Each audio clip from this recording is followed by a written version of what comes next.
आज भी जिंदा हैं रामायण काल के ये 7 लोग। मित्रों, अगर मैं आपको कहूं कि जिस रामायण को आप बचपन से पढ़ते, सुनते और देखते आए हैं, उसके कई पात्र आज भी जीवित हैं, तो शायद आपको यकीन ना आए। आखिर ये सच हो भी कैसे सकता है? हजारों साल पहले त्रेता युग में जिन्होंने जन्म लिया वो कलयुग तक जीवित हों, ये असंभव जो लगता है, लेकिन मित्रों ये बिल्कुल सच है। रामायण काल के 7 लोग आज भी जिंदा हैं और आज मैं इस वीडियो के माध्यम से आपको रामायण काल के ऐसे 7 लोगों के बारे में बताने जा रहा हूँ जो जीवित हैं और कहीं न कहीं पहाड़ की कंदराओं में रह रहे हैं। तो मित्रों नमस्कार और स्वागत है आप सभी का एक बार फिर सारांश ज्ञान पर। रामायण काल के जिन 7 लोगों के बारे में मैं आपको बताने जा रहा हूं, उनमें सबसे पहले आते हैं महाशक्तिमान, महाज्ञानी, भगवान राम के सबसे बड़े भक्त हनुमान जी। भगवान शिव के 11वें रुद्र अवतार महाबली हनुमान के बारे में कहा जाता है कि उन्हें अमरता का वरदान माता सीता ने दिया था। वाल्मीकि रामायण के अनुसार लंका में बहुत ढूंढने के बाद भी जब सीता माता का पता नहीं चला तो हनुमान जी उन्हें मृत समझ बैठे, लेकिन फिर उन्हें भगवान श्री राम का स्मरण हुआ और उन्होंने पूरी शक्ति से सीता माता की खोज प्रारंभ की। इसके बाद वो माता सीता से अशोक वाटिका में मिले। उस समय ही माता सीता ने हनुमान को अमरता का वरदान दिया था।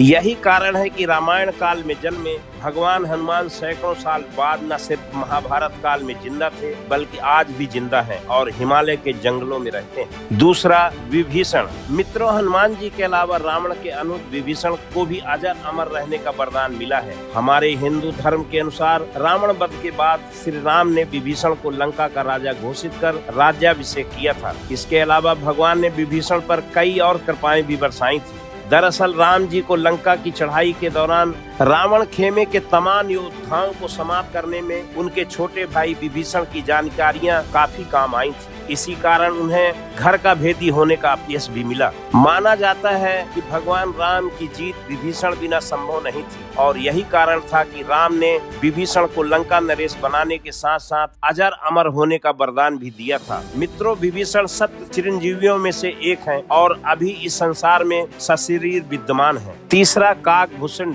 मित्रों, काकभूषुंड रामायण काल के वो तीसरे शख्स हैं जो आज भी जीवित हैं। सबसे पहले तो बता दूं कि काकभूषुंड अपने लोमेश ऋषि के शाप के कारण काग में परिवर्तित हो गए थे। हालांकि जब बाद में लोमेश ऋषि को पश्चाताप हुआ तो उन्होंने काकभूषुंड को बुलाया और शाप से मुक्त होने के साथ ही राम मंत्र दिया। इसके अलावा उन्होंने काकभूषुंड को इच्छा मृत्यु का भी वरदान दिया था। कहा जाता है कि काग का शरीर पाने के बाद और राम मंत्र मिलने के कारण उन्हें अपने शरीर से प्रेम हो गया और उन्होंने इसका कभी त्याग नहीं किया और आज भी काकभूषुंड कौवे के रूप में जीवित है। चौथा, लोमस ऋषि। मित्रों, काकभूषुंड के श्राप देने वाले और उनके गुरु लोमस ऋषि को भी अमरता का वरदान मिला था। दरअसल लोमस ऋषि परम तपस्वी और विद्वान थे। पुराणों में इनके अमर होने का उल्लेख मिलता है। वहीं हिंदू महाकाव्य महाभारत के अनुसार ये पांडवों के ज्येष्ठ भ्राता युधिष्ठिर के साथ तीर्थ यात्रा पर गए थे और उन्हें सब तीर्थों का वृतांत बताया था।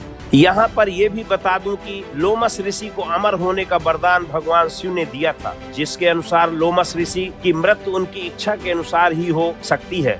कहा जाता है कि आज भी लोमस ऋषि सशरीर जीवित हैं और कहीं दूर पहाड़ियों पर निवास करते हैं। पांचवा, जामवंत। मित्रों, विभीषण के अलावा अग्नि के पुत्र जामवंत को भी भगवान श्री राम ने सदा जीवित रहने का वरदान दिया था। माना जाता है कि देवासुर संग्राम में देवताओं की सहायता के लिए जामवंत का जन्म अग्नि के पुत्र के रूप में हुआ था। उनकी माता एक गंधर्व कन्या थी और सतयुग में जामवंत का जन्म हुआ था। जामवंत ने अपने सामने ही भगवान विष्णु का वामन अवतार देखा और यही नहीं, वो राजा बलि के काल में भी जीवित थे।